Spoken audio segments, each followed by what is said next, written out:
Hello, everyone, and welcome to today's live broadcast on the wonderful and very current topic towards standardized workflows, a focus on microbiome insights. This webinar will be presented by Dr. Rita Colwell, University Professor at the University of Maryland at College Park and President of CosmosID Incorporated, and Dr. Christiane Honisch, Global Head of Business Intelligence and Development, Eppendorf AG. I'm Christy of LabRoots, and I'll be your moderator for today's event. Before we begin, I would like to remind everyone that this event is interactive. We encourage you to participate by submitting as many questions as you want at any time you want during the presentation. To do so, simply type them into the Ask a Question box and click Send. We'll answer as many questions as we have time for at the end of the presentation. Additionally, we have 3 polls today, and we thank you in advance for your participation. If you have any trouble seeing or hearing the presentation, click on the Support tab found at the top right of the presentation window, or report your problem by using the Ask a Question box located on the far left of your screen. This presentation is educational and thus offers continuing education credits.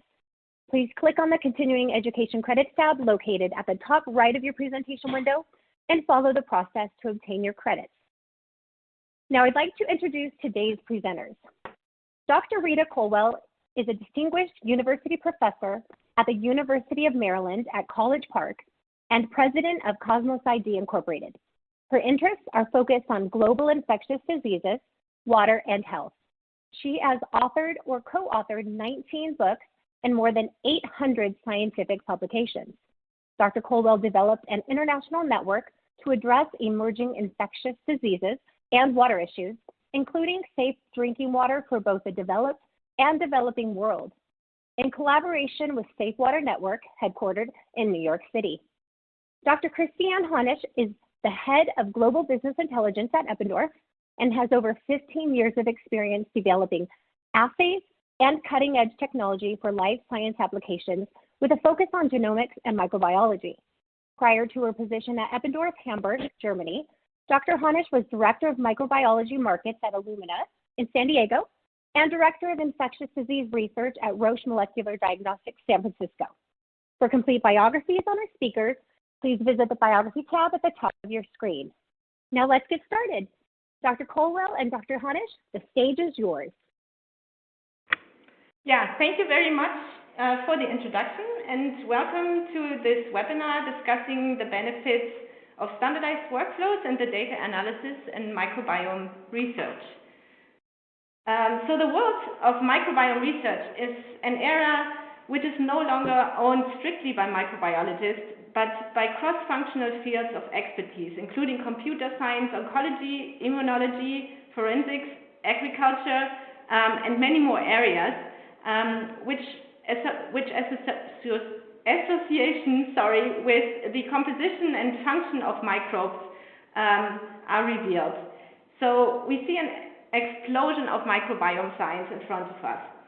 NGS clearly makes a difference and provided the basis for a growing sample throughput, and sample numbers started to matter for meaningful association studies and for the acceptance of research in peer-reviewed journals.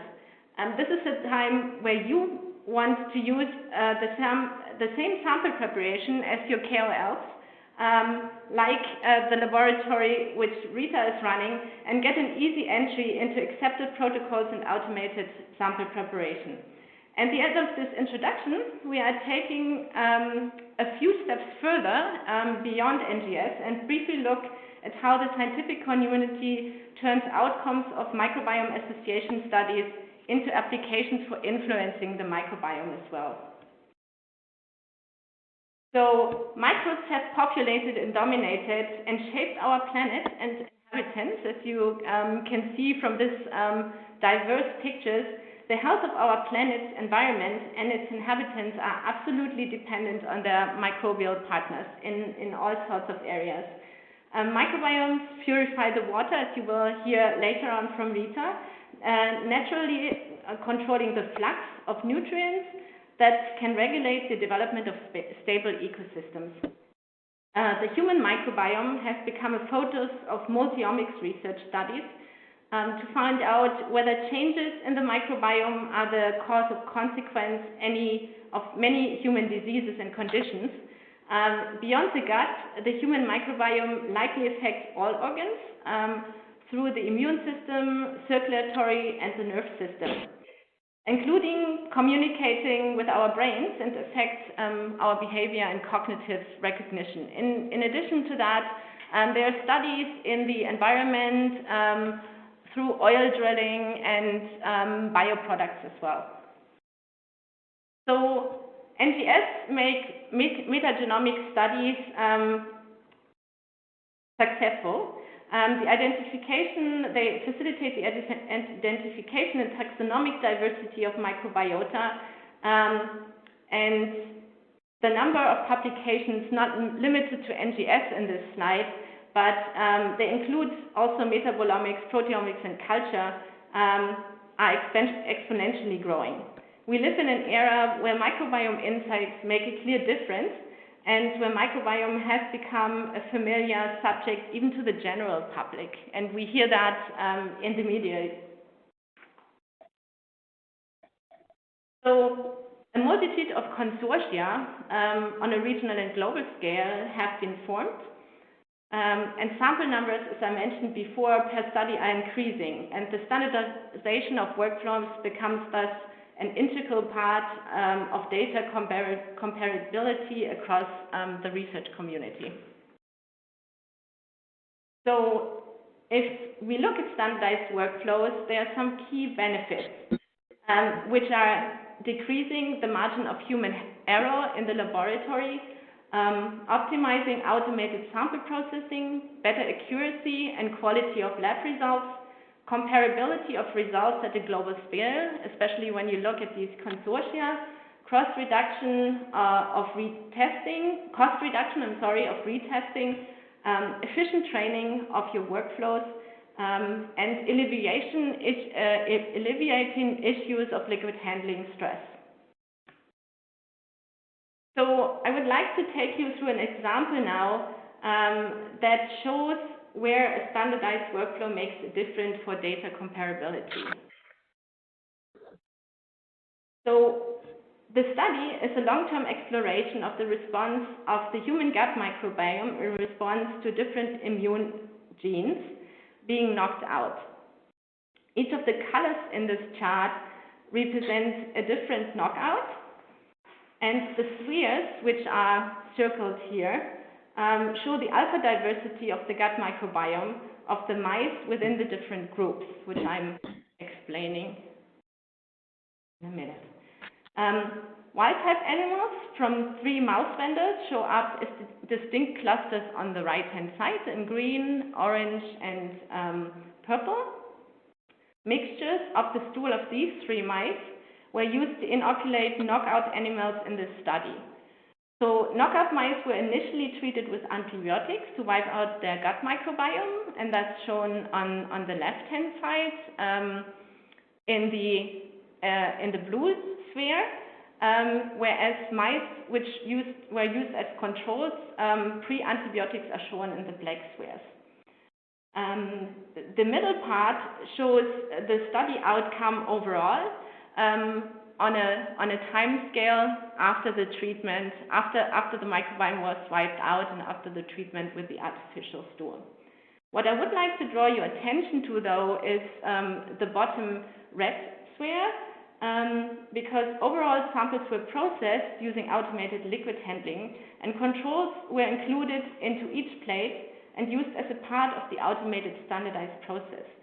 They cluster tightly and thus facilitate and form the underlying basis for the rest of the samples and the accuracy of the data throughout.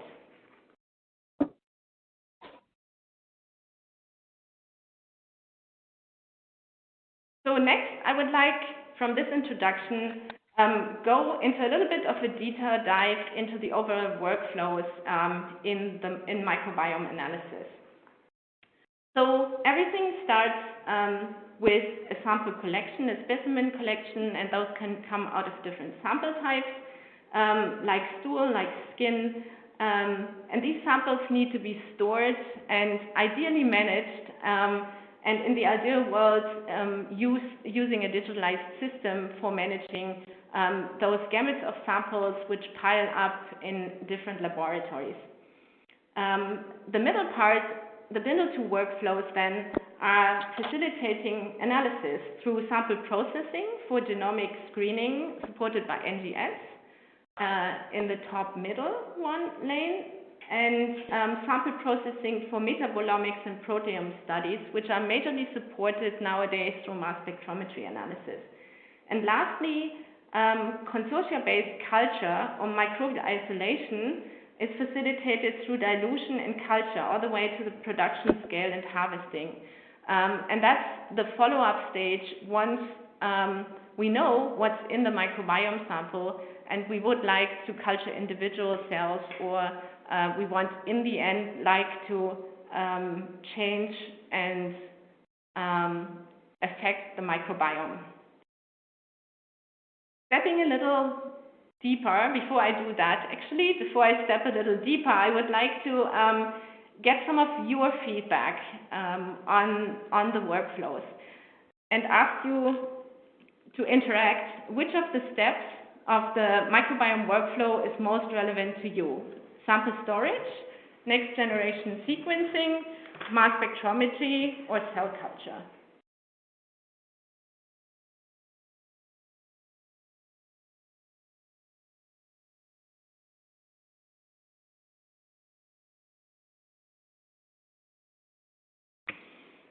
I give you some time to answer this question. So again, we would be very interested to learning which step of the microbiome workflow is the most relevant to you. Sample storage, next-gen sequencing, mass spectrometry, or cell culture?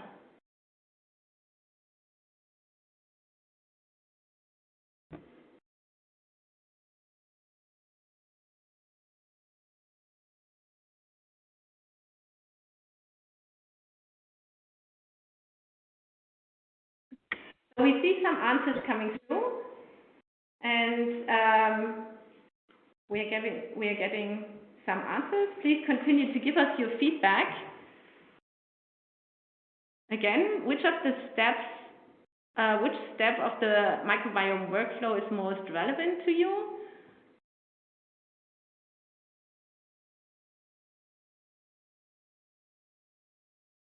We still see answers coming through.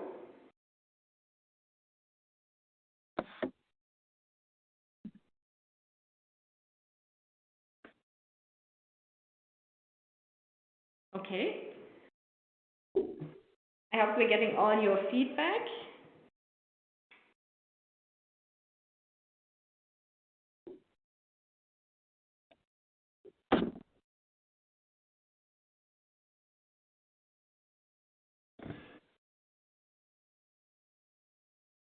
Okay, I think we are ending. The poll has finished to change in terms of the numbers here.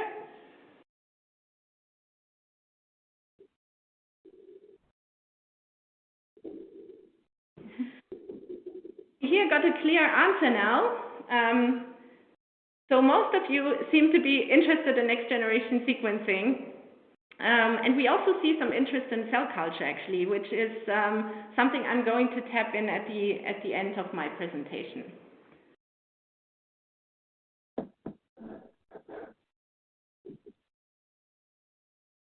Okay, following your answers as well, let's take a deeper dive into the NGS methods. So NGS microbiome screens are based on three major workflows, which is targeted sequencing, 16S or ITS sequencing, shotgun metagenomics, and metatranscriptomics. The workflows consist of sample extraction and the preparation, which is supported by different vendors and kits by different vendors. And then NGS with different platform technologies and data analysis, which you will hear in depth from Rita later on.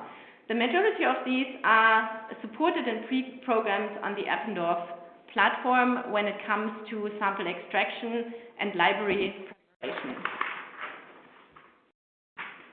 So for the library preparation and the extraction of the sample, the Eppendorf platform supports different throughput needs, 96 samples all the way down to 24. And complex applications like sample preparation can also now be run on a smaller device, which you see on the right-hand side.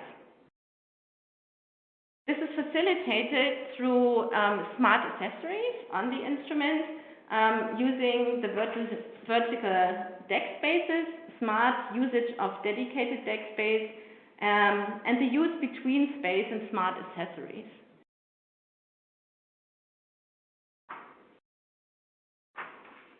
So let us now take a step from the NGS screen into turning outcomes from these association studies into deeper dive by isolating individual microbes and ultimately modifying the microbe, looking at workflows which support this, our culture of single microbes and or consortium cultures on a small scale or all the way to production scale, and then the harvesting of that.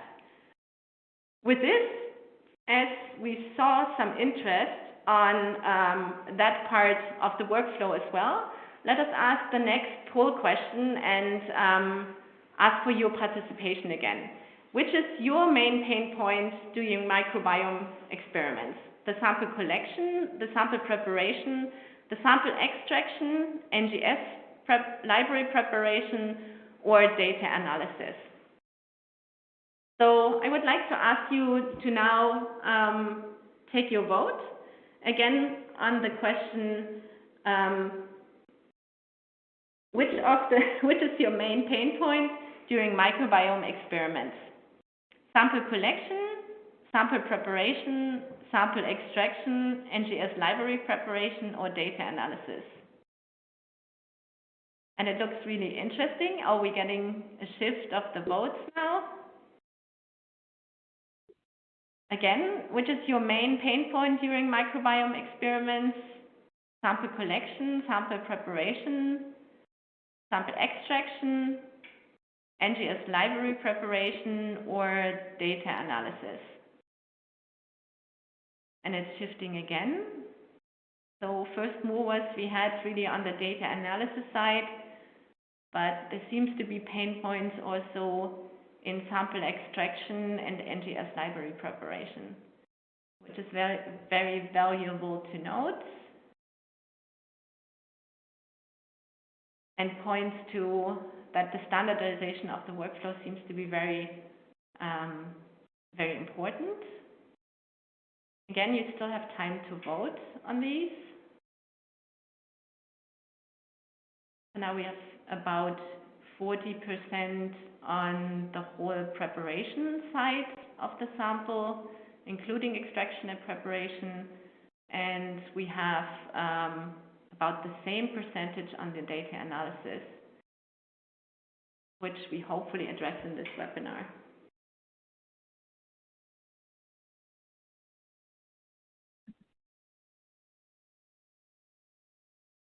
So I think we're coming to an end of the voting here.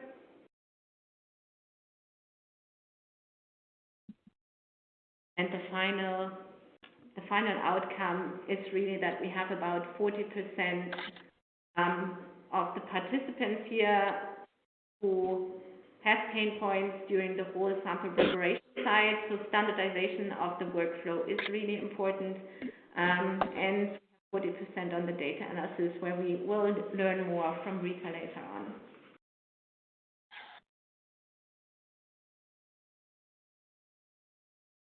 And with this as my last point, I would like to make one last comment in terms of another piece of support for standardized workflows. I would like to mention connectivity, which Eppendorf equipment offers of the workflow, connecting devices for data capture and ultimately potential monitoring. And with that, I would like to thank you very much for your attention on this part of the presentation, and I'm happy to hand over and welcome Professor Dr. Rita Colwell now, part of the presentation. Thank you very much, Christiane, this was very helpful as an introduction to what I will be discussing this morning. First of all, good morning to those of us in the U.S. and good afternoon to those in Europe, and to participants in Asia, good evening.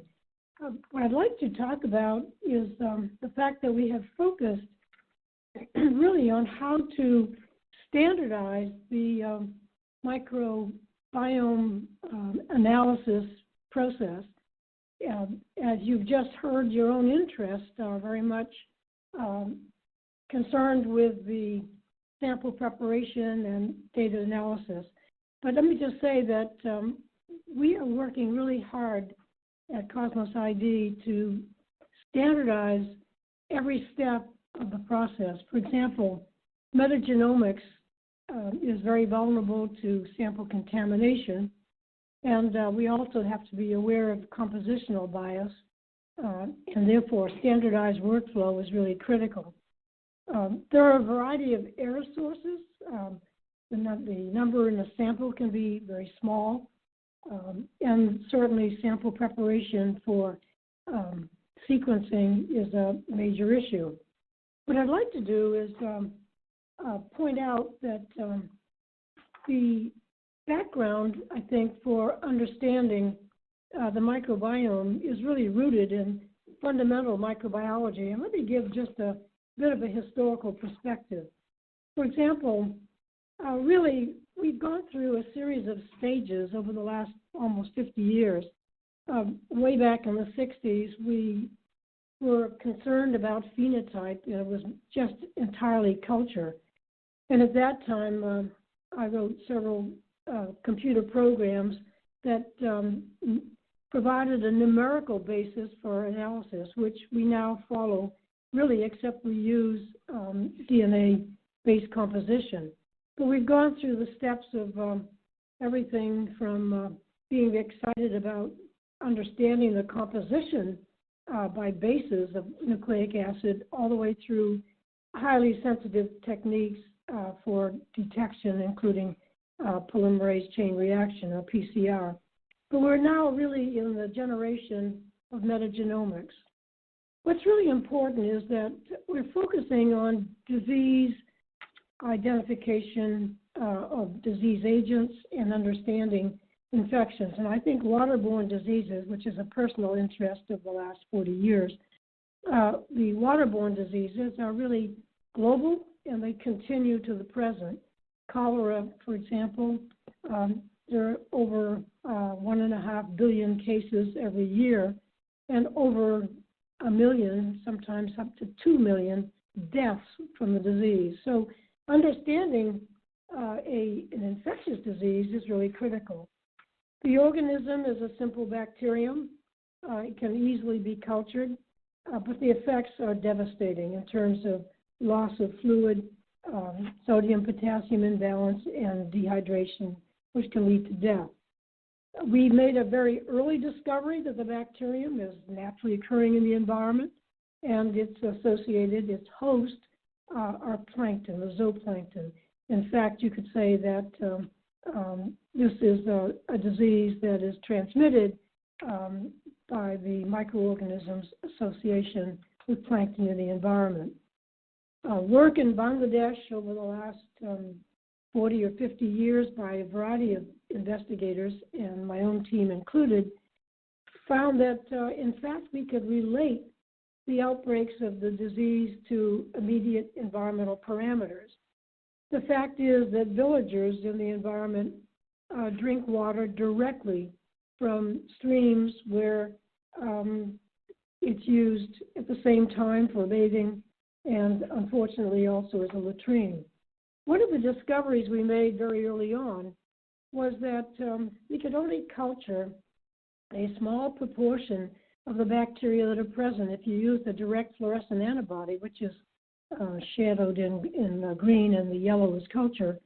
And by means of techniques, we were able to show that certainly by electron microscopy, if you look at the bottom left, actively growing cells in quadrant A, cells after several weeks in a low temperature environment And then eventually, after several months in quadrant D, the bacteria rounded up and look like spores, but they don't form spores.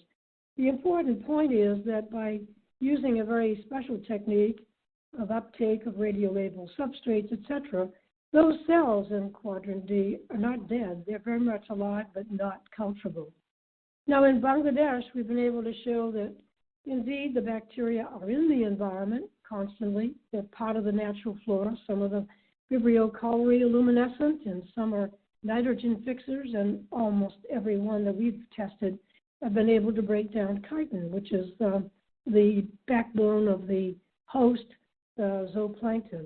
But it's certainly within the population that we're able to show that person-to-person transmission is a source of the bacterium, but the bacterium is really derived from the environment. Another interesting observation is that we're able to take satellite sensors and measure sea surface temperature, and we're able to correlate those environmental parameters, chlorophyll, sea surface temperature, with the outbreaks in Bangladesh. That is, with the numbers of patients that are being treated in the lower regions and the villages of Bangladesh. That led us then to build some very specific models, which we've been able to utilize very effectively to predict the outbreaks of cholera, for example, in Haiti after the 2015 hurricane. And we're doing some real-time prediction for Yemen. And that, I think, has turned out to be extremely exciting because we are now working with the British Aid Agency, the DFID organization, and the British Meteorological Organization, along with NASA and the European satellites, to predict when, where, and high-risk portions of the country. And the British Aid Agency is now able to locate physicians and supplies to deal with cholera very effectively. And as a result, there were millions of cases in 2017 of cholera in Yemen, but by this teamwork, using satellite sensing, model prediction, locating the physicians, we were able to reduce the numbers of cholera cases many-fold to perhaps only a 20% or 30% at most of the cases that had occurred in the previous year. So now let's turn to the role of the microbiome in health and disease, because this is all connected. And let me show you, as I proceed in the discussion, how this is so. The microbiome, as we have been able to determine in recent years, plays a very, very important role, especially in the gut, in the synthesis of vitamins and in the control of fat and carbohydrate metabolism, and certainly a barrier against colonization of pathogens such as C. difficile. Now, that's a good side. The dark side of the microbiome is that it's implicated very, very broadly in a variety of diseases, neurological, neurodegenerative disorders like Alzheimer's, bipolar disorder, but very directly in dentistry with dental cavities, skin diseases, and metabolic disorders and intestinal diseases such as ulcerative colitis, Crohn's disease, and irritable bowel syndrome. So there's a good side and a dark side. And I think what's important is to understand the interaction of the environment, which includes for the individual lifestyle, effective pollution in the water, the food, climate change certainly, as well as the built environment. But the microbiome and the human host have this very, very intricate and intimate interaction with food ingestion and then understanding what transpires in the gut. So the microbiome composition is, in a healthy state, is a composition that we're beginning to understand. And when it goes into a dysbiotic state, we're now beginning to be able to detect the clues that demonstrate the change to a disease state. And then it also allows us targets for therapy and treatment. Understanding the host and the microbiome at the systems level is, as you all, I think, who are working with the microbiome, is very complex. There are the many host regulation and functions, and then the microbiome interactions, and then being able to connect these very complicated systems, I think, is where we are now moving in understanding microbiome. Now, the next generation sequencing plays a critical role because it provides a very sensitive and a very accurate way of identifying the participants in the consortia, but also their functions. It is critical to be able to identify to the strain. We've had some techniques that allow us to understand family, genus, maybe a few species, but now with next generation sequencing and bioinformatics, we can get to the strain and the substrain level. Why is this important? Obviously, for industry, it's very important. Lactobacillus casei, strain 1 is involved in producing cheese. Another strain is used to produce Chardonnay, a wine that's drunk by many people. And then another strain, indeed, a third strain, is used to produce yogurt. But for the physician, the important point is that a different strain of E. coli, one strain in the gut, is helpful in producing vitamins, in protecting against other pathogens. But a strain of E. coli 015787 ends up with hemorrhagic enteritis and can be lethal, particularly for the very young and the very old. Now, standardizing the microbiome research is what we at CosmosID have been doing very energetically and in a very consistent way over the last several years. We concern ourselves with experimental design, which I mentioned briefly in the beginning, because the power of your analysis depends on how you designed your experiments.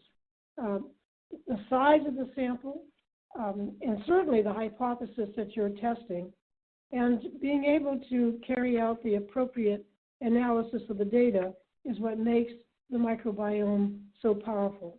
And so we have to understand that best practices are critical.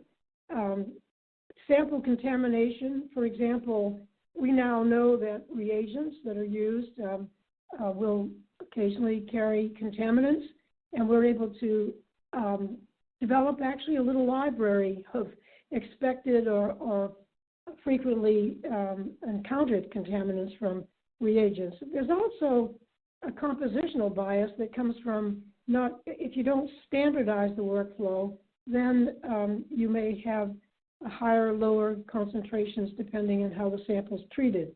And so we have to focus on the sources of error where ensuring that the number of samples we engage in the analysis is sufficient and being able to avoid contamination either from reagents or from the technician doing the handling of the sampling. And databases are really critical, very critical. If they're not complete, if they're inaccurate, if they have a lot of contaminants, and then being able to determine accurate identification, that is eliminating false positives, false negatives, and being able to have accurate classification is really critical. So standardization and compliance are, as I say, factors that we have focused on, ensuring that we have a negative template control, positive controls, spiking in to be able to assay the validity of our results, and then maintaining good laboratory practice. Our laboratory is CLIA certified, and we follow all of the HIPAA practices for privacy, security, standardization, et cetera. So the next generation sequencing workflows for microbiome research are really critical. The 16S approach coupled with 18S in some cases, has been used widely, but it does not provide the kind of accuracy and also the ability to deal with all of the microorganisms in a system. By combining 16S and 18S, one can come up with a sampling of the bacteria and the eukaryotes, but it is not to the species level. What we have developed is a shotgun whole metagenome sequencing, which means taking a sample, extracting the DNA, any sequencer, it's agnostic, the approach we use, and the sequence reads then are matched with a database, which provides us then with accurate identification because we have an extensive 160,000 curated genomes in the library. This allows us to identify all of the microorganisms, bacteria, viruses, fungus, protists, including parasites. And by, again, another match to a very extensive database, we can characterize the presence of antibiotic resistance genes, pathogenicity coding genes, metabolic processes, and that gives us accurate identification, including pathogen identification. So let's just compare 16S output with shotgun sequencing. 16S gives you maybe down to species, whereas the shotgun sequencing gives us the whole community. Very important is that the cost, although it is low for 16S, we now are working really hard and getting very close to having sample cost for whole genome sequencing very close to 16S. In fact, for a sequence of a stool sample, we're now able to do this under $100, and that is to do the entire sample analysis and to be able to identify right down to subspecies and strain.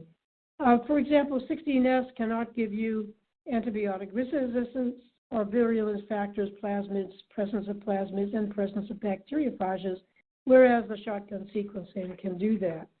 So now let's look at some of the analytics that we've been able to provide and carry out in the microbiome analysis.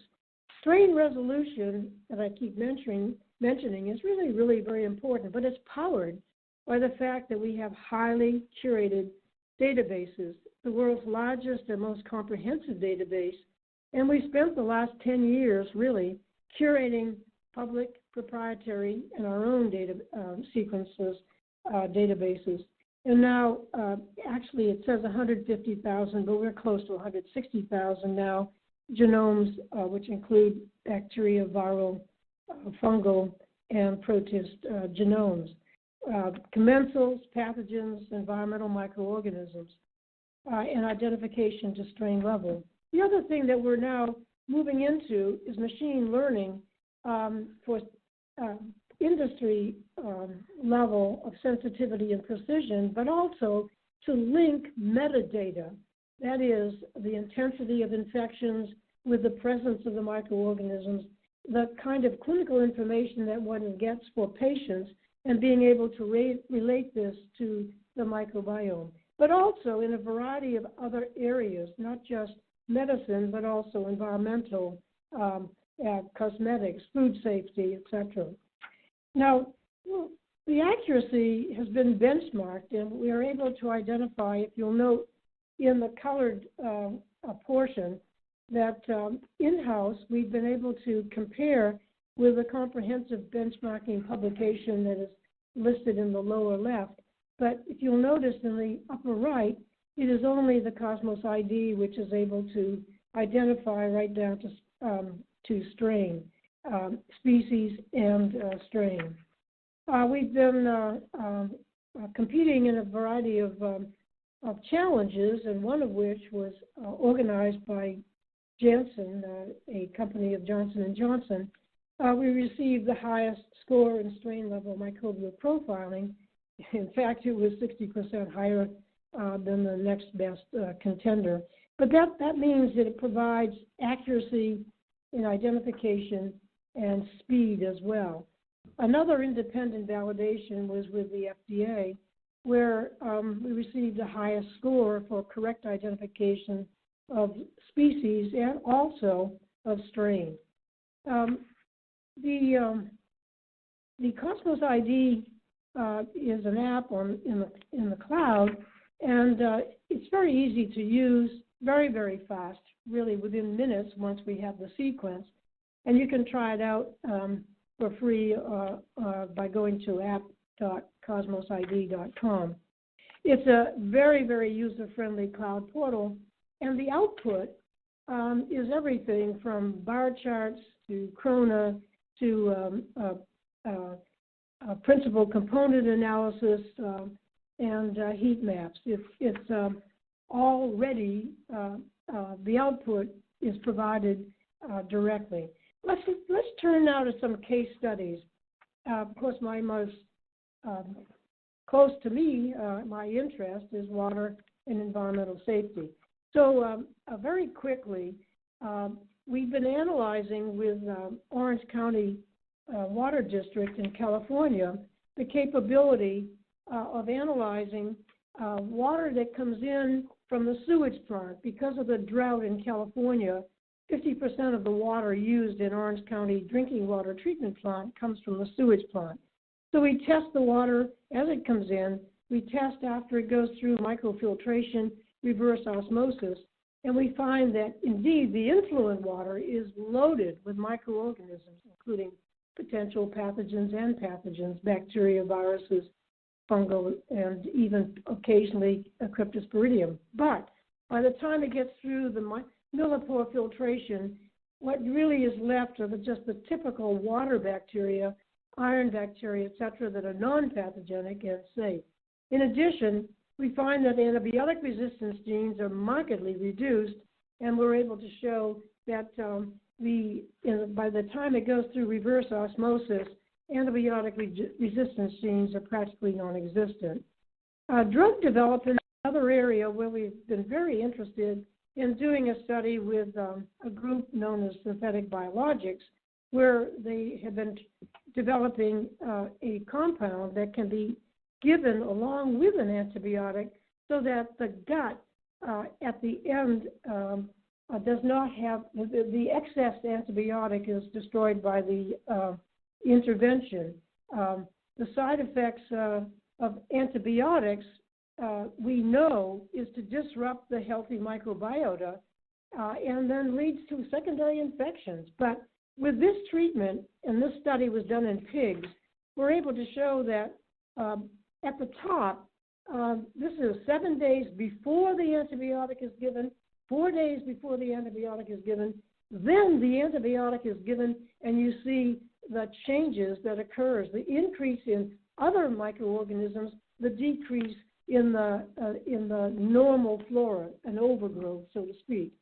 But by the treatment with this synthetic SYN-004, this compound, you can see that when it is given along with the antibiotic, there is a maintenance of the normal gut flora. This is a very important factor. Another example is necrotizing cellular fasciitis. This was a case of an individual, a young woman, who built herself a zip line. It broke. She fell into the water, gashed her leg on one of the rocks in the water, had a fulminating necrotizing fasciitis. They looked for strep, which is the common organism, but they instead isolated the 4 strains of Aeromonas hydrophila, 3 of which were clonal. But when the 4 strains were injected, we found in mice, we found that only 1 strain went to the liver and spleen. This was a very interesting finding, and we tested this by being able to genetically engineer the 1 strain to be bioluminescent and kanamycin resistant. And we repeated the experiment. And indeed, it was the kanamycin resistant luminescent organism that went to the liver and spleen. And to make a long story short, it turns out that one strain produces a tissue breakdown factor, and that allows this one strain that goes to the liver and spleen to migrate to the organ, to the liver and spleen. Now, another important use of metagenomics is understanding how strains of pathogens are transmitted. And in this study, we worked with a team in Singapore studying the microbiomes of houseflies and blowflies. And indeed, what we're able to show is that by looking at the thorax, the head, the legs, and the wings, the stomach of the flies, we could determine, well, not big surprise, that flies have dirty feet, but that is, they carry lots of microorganisms, including Helicobacter pylori. And then by the analysis, we were able to show that, in fact, genes of Helicobacter pylori are detected that are associated with pathogenicity. So this is a way of being able to understand transmission of the disease agent and its potential pathogenicity. And then clinical diagnostics is really where the microbiome really is, I think, has a great opportunity to contribute to medicine. And that is because most of diseases are polymicrobial, and the actual causative agent, for example, of hemorrhagic fever, 20% are unknown. Prosthetic joint infections, 10 to 15% are unknown, and at least 10 or 15%, if not more, are polymicrobial. And similarly for endocarditis and periodontal disease. So in a study done by the Mayo Clinic, of which we were not a co-author, they did the study and used CosmosID bioinformatics and found that the metagenomic analysis was much higher sensitive than doing culture of sonicate fluid for diagnosing prosthetic joint infections. And the detection of bacteria was much, much higher, and it was determined that patients that received preoperative antimicrobials showed that metagenomics is much, much better in detecting pathogens in those patients that had been treated with antibiotics. Now, in determining gut health is another factor. We've done a major study, of which we're now just releasing, getting ready to publish, with our colleagues in Calcutta, India, where they did standard tests for bacteria, that is culture, cell culture, et cetera, for bacteria, parasites, and viruses. And we carried out with a blinded DNA sample from the same patients. And we were able to show that they could detect the disease agent in the upper left. We were able to detect the disease agent, but very, very often, not just a single Vibrio cholerae, but also E. coli, Salmonella, Shigella, etc. And where they were not able, in the upper right, to detect the pathogen, we were able to pick up the pathogen, in most cases, a mixture of enteropathogenic, enterohemorrhagic, that is pathogenic E. coli. But a surprise was in the lower left, you can see that the pink area denotes that the healthy individuals who served as controls for the study carried a larger number of pathogens. And then compared to the human microbiome, the lower right, which we downloaded from the NIH database, Westerners carry only very small numbers of pathogens, whereas in comparison to the Indian population. Another factor was that antibiotic resistance is more highly prevalent in the Indian population. Even the healthy individuals carry antibiotic resistance genes at a higher rate than in Western gut flora, and that is because of the abundance of antibiotics and the ability to obtain antibiotics without prescription in clinics, but also from street peddlers in Europe. And then a study across countries and cultures was very revealing. 600 samples from 10 countries we subjected to a common analysis, And here you could see what you might want to say is the median, that is the common gut flora of countries. But when you analyze by individual countries, we find that we can show a very significant difference country by country of the gut microbiome, certainly related to culture, diet, and other factors. And so looking at these different countries, in this case, the pink is Japan, the orange is the U.S., and the dark color is rural India. You might say, well, they're very different, but when you do a principal component analysis of large numbers of samples, we find that healthy pretty much cluster together, but then when you compare with Crohn's disease samples in the green, you can determine a very significant difference in the gut flora. But what is an important point to make is that you can use this kind of information as a public health parameter. For example, these are protists, potential pathogens, parasites. For example, entamoeba, which is in the central for Tanzania, you can see a number of different protists present. So this can be used for tracking, let's say, parasites as well as viruses, bacteria, and fungus. I think it's important to point out that when you look at any one thing in nature, it's all hitched together, and that's certainly the case for the microbiome. We've been working in areas of pharma, clinical, nutrition, agriculture, plant and animal health, skin microbiome, cosmetics, as well as food safety, water safety, and health. So I would recommend that if you have any questions, you can contact at the website, and you can go on to the cloud through an app and be able to do a free analysis.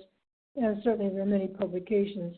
And as I mentioned earlier, we're able to do fecal samples now because we have such large numbers of sample analyses that we've done, over 30,000.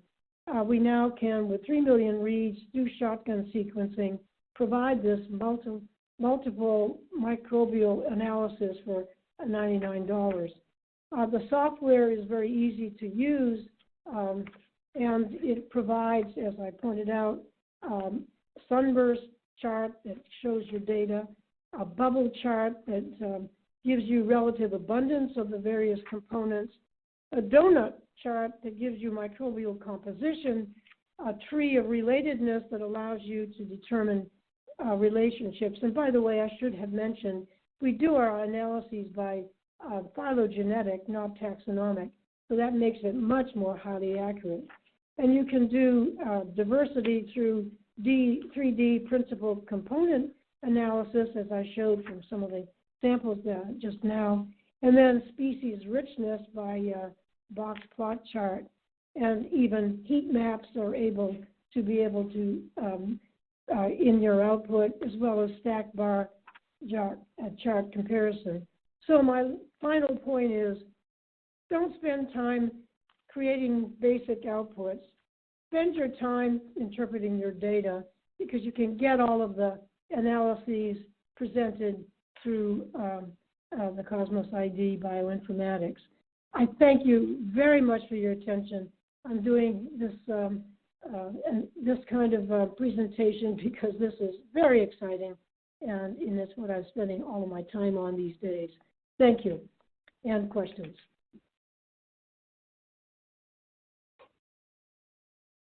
Thank you both for that informative presentation. We will now start the live Q&A portion of the webinar. So if you have a question you'd like to ask Dr. Colwell or Dr. Honisch, please do so now.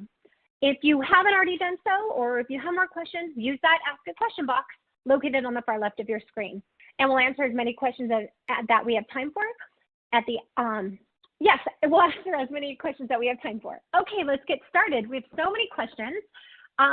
Let's start with this one. Okay, Dr. Honisch, Is training for annotated systems available?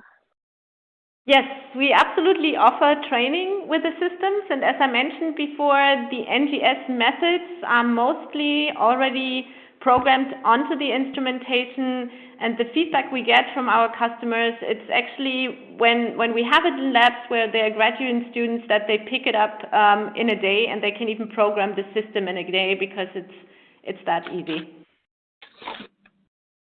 Great, thank you.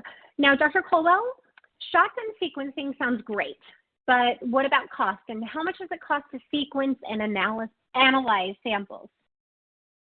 Well, as I said, for a stool sample, we've got it down now to, we can, with 3 million reads, we can get a very, very good analysis, and that's for under $100, and that's everything from extraction, library prep, sequencing, bioinformatic analysis, output, and providing all of the data in all of the format or whatever format that is desired. Sequencing depends really on how deep you have to do the sequencing. For example, when you're working with cerebrospinal fluid and you're looking essentially for that proverbial needle in the haystack, then you have to do very high sequencing, 60 million, 80 million reads, and that can be in the range of about 200. That's at least 20 million reads, I think, would give you a good analysis, and then that would cost a couple $100 to $300 or $400. But even getting that down, we're working hard to standardize and bring the cost down to competition with 16S. Okay, Dr. Honisch, let's go back to you. What do you mean by sample numbers matter? Yes, thank you for that question. As you've already seen from Dr. Colwell's presentation, more and more samples are taken into consideration in making in generating meaningful outputs and also building meaningful associations. And you see that if you go into these global consortia, that to be part of it, you have to run significant sample numbers, and you might want to store these samples to collaborate with other labs, for example, to get metagenomics analysis or to get proteomics analysis. And if you look at the mouse study which I presented, you pretty rapidly, through the number of mice you have to use for these studies, again, to get meaningful results, you pretty much come to high sample numbers. And if, in addition, you want to apply for funding, the publications you see are really being based on more and more sample numbers and higher sample numbers, which you also, the samples which are corresponding to that, you might want to store for follow-up studies with follow-up funding, etc. And that's basically what I meant by increasing sample numbers, which we see over the years throughout publications. Thank you. Dr. Colwell, let's go back over to you. I love the concept of strain level resolution, and I understand that 16S can't give you strain. Why is CosmosID able to give you strain, and is that unique to CosmosID? Well, the reason is because we have such a powerful, highly curated database, and also the informatics that we have developed over the last decade is really very powerful. And I think this is really a good question because it's very important for pathogen diagnosis and public health. As I mentioned in my talk, if you're going to detect E. coli, you want to know whether you've got 0157 because you have different output. You'll treat the individual quite differently. And specific strains of strep mutans produce hemorrhagic damage in the murine brain and other tissues, probably in humans as well. So, and also understanding the presence of Toxoplasma gondii, which is a protozoan parasite, we're able to detect that. And the reason for the better performance is mainly because our database is phylogenetically organized. That is, we have distinct clades that represent distinct subspecies level, like Pathovar, Cerovar, and also our database is highly curated. We've cleaned out human, contaminant, whatever other DNA that may be present. I hope that answers the question because it's a very good question. Thank you. Dr. Honisch, we're going to come back to you. Do you think it is important to use a mock community during the NGS analysis? Yes, I actually do think so. And ideally what I was showing, mixed stool samples would give you all the way through the workflow actually a picture and control. And I actually would use, there are different mock communities you can use. If you mix stool, you would address also the sample extraction in your whole workflow. If you just use a DNA mock community, you're basically throughout the traceability of the workflow would compare from the library preparation step on, and you are missing out on the extraction portion of it. Ideally, using both might be a good idea to compare the results. Thank you. Now, we are getting so many great questions coming in. We have time for just a few more. I want to remind our audience that those questions we did not have time to answer today, and those submitted during the on-demand period, they will be addressed by our speakers via the contact information you provided at the time of registration. Okay, few more. Dr. Colwell, we'll come back to you. How do you curate and validate your databases? That is done by a combination of a manual curation as well as being able to take from the literature the sequences that are present, that are available, and being able then to determine the presence of contaminants. And so this is done.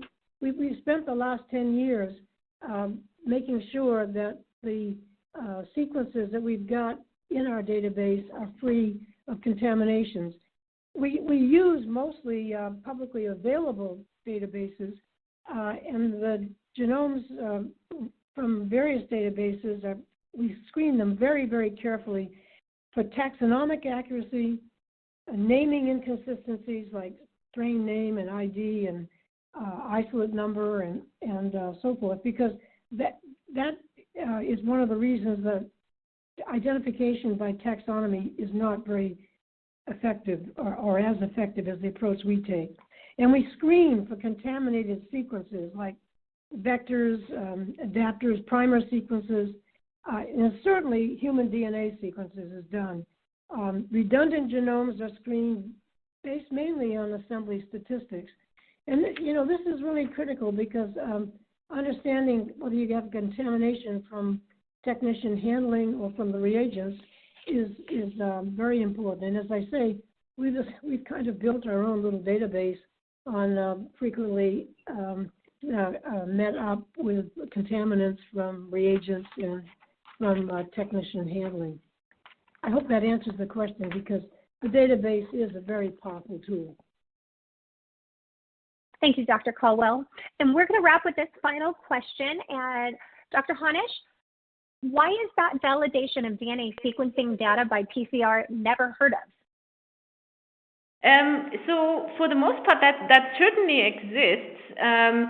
Actually, I don't know why it's never heard of. I heard of it in presentations, for example, in the context of a researcher who was presenting on phages and viruses, which is the next step after the bacterial microbiome. We're going out and actually picking specific parts of a certain virus or certain microbes which you find, and then amplifying and seeing in which other areas the organism resides throughout the world.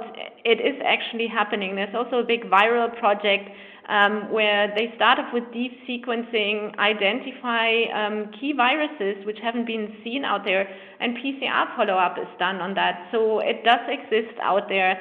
I think the reason why it's hardly ever heard of, we're still in a big phase of association studies looking at the the whole context of the microbiome and to be followed the virome and phages. Thank you very much. And I'd like to thank our audience for joining us today and for their great questions.